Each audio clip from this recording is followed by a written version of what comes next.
9. She was pure white. She has white eyelashes. Yeah. She's just, you know, and she was littler than all the other dogs.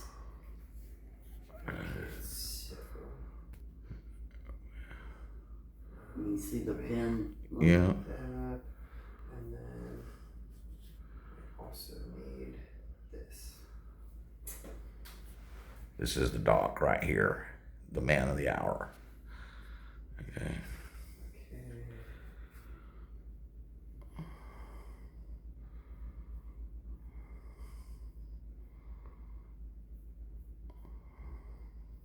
Okay, so part of what we were talking about with Indy was with the kneecaps both being popped out, that was causing her to walk with her legs extremely bent and not be able to lift up her back end because it was happening on both back legs. That her kneecap was popped out of the groove over here, which then the insertion for the kneecap ligaments is right here on the top of the shin. The origin is up onto both hips, and when the kneecap is popped out like this, the quadricep muscles contract, and so it makes it so that everything is more flexed because the kneecap is kind of over here, so it's pulling this into a flexed position, and that's why she was walking kind of like almost like a ballerina, but with flexed knees. So when we did this CT, we were trying to figure out, well, what was the underlying cause of why that's popped out? So we 3D reconstructed her bones and we found that her femurs, her thigh bones, are nice and straight. So that wasn't the problem. But her groove here never developed appropriately. It's extremely flat there. So we had talked about, in surgery, do we need to replace that with an artificial groove, or can we use her cartilage? And so fortunately, this cartilage here was basically virgin cartilage. It had not ever been eroded away. Maybe because she was young? Correct, because it's a developmental problem. So her cartilage, some dogs, when this kneecap is popping in and out, it'll just erode that cartilage down and you just have exposed bone. Hers hasn't had the time to do that, and so her cartilage looked good. So we created a rectangle of that cartilage, and then we set that off to the side. We chewed away the bone to deepen that, and then now you can see, let me put side by side here. Now you can see that she has a deep groove here. So we deepened it all the way to here, and now her ridge comes all the way up to right here. Okay. So now that kneecap is right in the center there, the way that it's supposed to be in. By deepening that. And then this bone here of the groove, over the course of the next 2 to 3 months, this black part, which is a gap, will fill in with new bone and be indistinguishable. So she'll just have her own groove.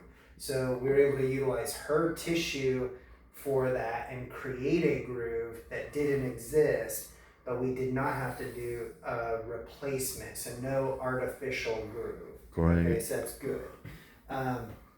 We always have the possibility of an artificial groove to fall back on, but we hopefully won't ever need that.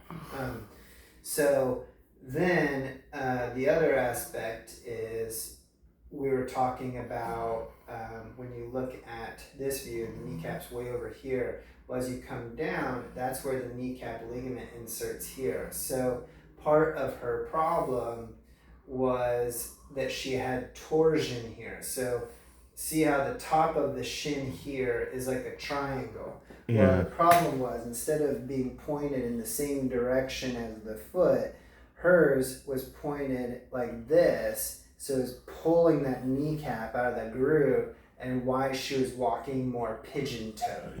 Mm-hmm. So now what we did to help that is we did what's called a 4T2, meaning that we made a cut in the bone across here and we shifted this like that. So we shifted this over 3 millimeters. And when you shift this over, now as you go through this as a straight line, this center part where the kneecap ligament is inserting is right here central to the foot.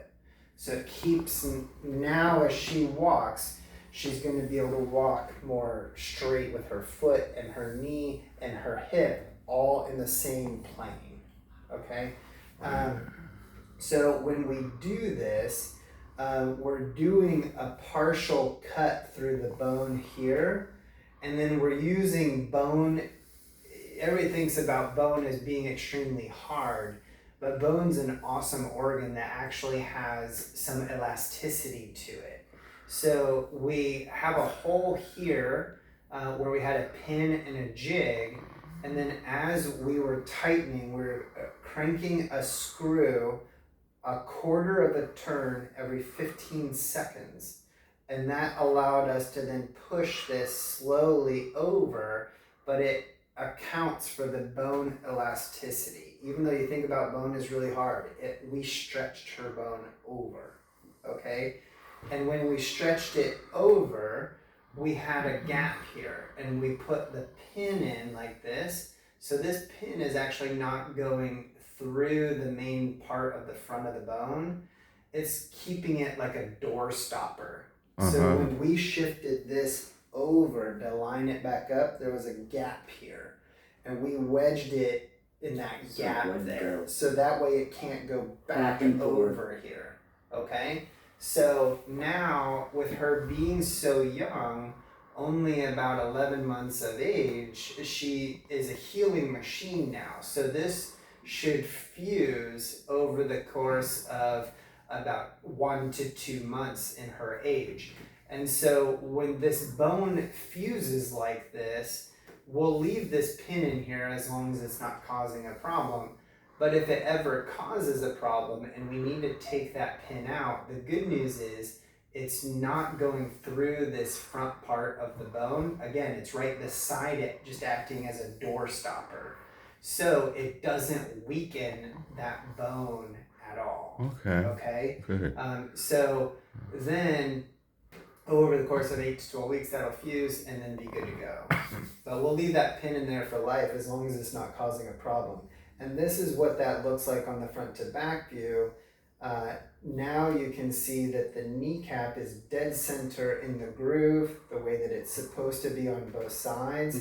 And when you zoom in here, you can see what I'm talking about, how this is a spacer. So if you can see, there's a gap of bone right here. This is where that kneecap ligament inserts, and it's pushed over, and this pin is right beside that, just keeping it from coming back over this way. Because as you come up the bone now, you go right into this groove here, and then you go right up to the kneecap. So now everything's in a perfectly straight line. So, okay. So now both knees are like that, and her shin is centralized on both of them. So now, because of how this is positioned down here at the ankle, we know that the bone is not too rotated one way or the other. So seeing this be central like that, that's exactly where we want. Okay? And so that procedure allows us to be a lot more precise with how much we're shifting things over. See, I used to get upset. That's so amazing. Cry when she has fun doing, you guys call them zoomies? Yeah. Anyway, she just, She would do the circles because she really couldn't run. Yeah. But now after can't do that until this is healed. Right. So in the interim, she can walk on this and it won't break from just walking. But if she takes off running or jumping, even though her muscles are atrophied compared to a normal dog, she is still powerful enough that she could snap that bone off and break it. So it's crucial. No running, jumping, or playing. we're going to keep her on the leash. We take x-rays and say that's healed. then she can be off leash. But until then, Oh yeah, she's just on a leash. we just bought her a We new. got a new playpen, Yeah, so that's perfect. it And works. inside the playpen, And we it's- have a it's- giant crate. She it's big loves enough to go keep and my- sleep. Yeah. My bloodhound out of it, because he doesn't jump anymore. He's 11. He just soon, if he raises his head and can get fed, he's happy. Yeah. He don't want to go through any effort, so that'll keep him away from her. Yeah, so that'll be good. And then if you guys want to come back next week, we can start doing rehabilitation for her. I'll have Jennifer go through the exercises and things that you can do at home. We also have an app that has videos of how to do all the exercises. I think she as gave well. me those, yeah. Right, that little postcard thing that has a QR code to be able to get that going. And then when you come back here weekly for things like laser therapy and shockwave therapy, that'll help decrease the pain and inflammation in the knees. It'll help speed that. I was bone wondering healing. about pain. Okay. Yeah. So we had pain meds and anti-inflammatories. We gave her an epidural today. I also injected a joint lubricant and a pain med into both knees. And then to the fat layer of the incision, I injected a 3-day local anesthetic too, so helping with. Okay, so that should help her for. So all that stuff plus the oral meds, all these things, that'll all help keep her much more comfy as she's healing. All right, Doc.